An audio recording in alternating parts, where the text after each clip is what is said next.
Okay, these are the notes on the global ocean currents. So what's happening as the ocean flows and the currents that carry heat all over the place.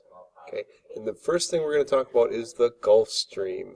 And just as a preview to this, you can kind of see, as we look around Florida here, that the Atlantic Ocean is really warm through here, but you start seeing this little tiny bit start trailing up, and this is carrying heat away from the equator and up around Canada, and this is headed towards Europe, towards Great Britain, all those other places.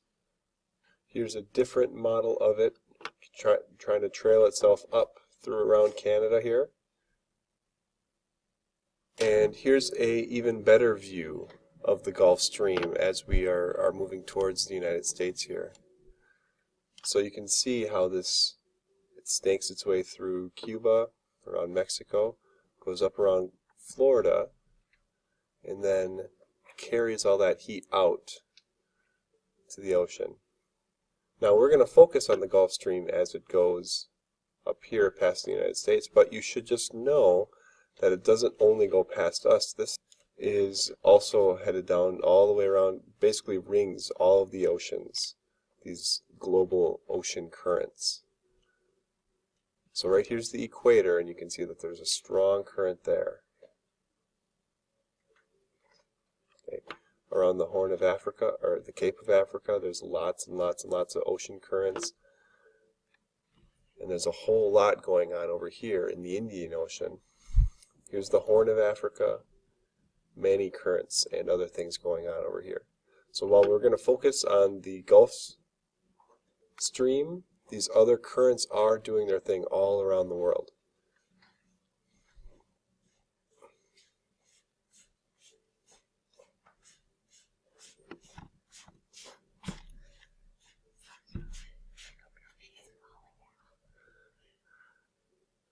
Okay, so this is going around Japan.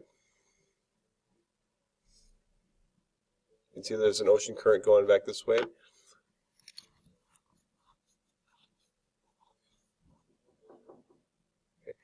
And around this side in the Pacific Ocean, the trade winds drive a lot of the currents down along the side here. So in our notes, I just have this really simple picture here. This is the warm, fresh water, which is shallow on the surface, goes past the United States, carries all this crazy amount of heat over here towards Europe.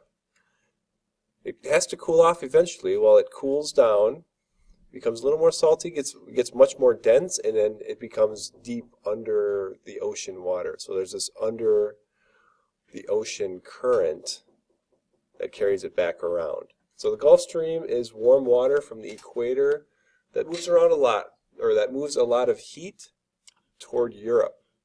And then the water cools, it sinks, and it returns in a loop. Okay?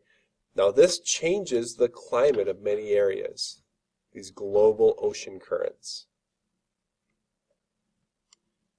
I'm only going to point out two of the climates that are affected by warm water. First, what you should recognize is that Great Britain would be much colder without the Gulf Stream. Europe as well. Great Britain and Europe have the same latitude. They're about the same amount north as northern Canada. So let's take a look at what that would look like on a map. So here we are.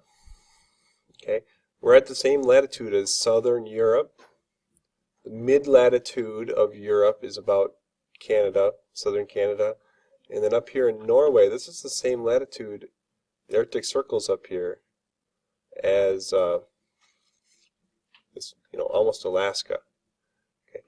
Now this area is so much warmer because all that heat is carried in that water, evaporates, falls as precipitation over here.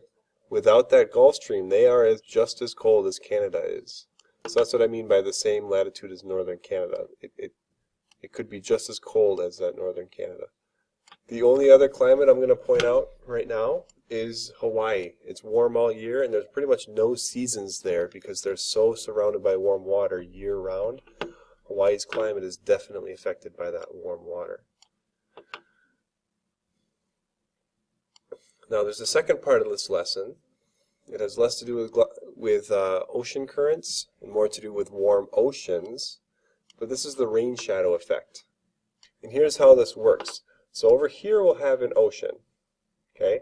As air is pushed over a mountain range, so the air is coming off of an ocean over here, it's pushed upward, right up here. And as it's pushed upward, it's cooled and rain falls on this side of the mountain. So this warm, moist ocean air gets pushed up a mountain. A lot of the precipitation is pushed out of it because it's pushed so high in the atmosphere, this cold air cannot hang on to that much water. So lots of rain falls right here. That air crosses over the mountain, and as it sinks, it warms back up, but without all the moisture that it had before. Dry air falls on the other side, and often you'll have a desert on this side of the mountain where you had a rainforest on this side. So this is the rain shadow effect. This side is in a rain shadow because this side is getting all of the water that would be coming off the ocean. This is very common in South America over here. When you have the prevailing wind coming off of the water from this side is very wet. In Patagonia here, this is in a rain shadow. Up here, further north, the prevailing winds are coming off of the Atlantic.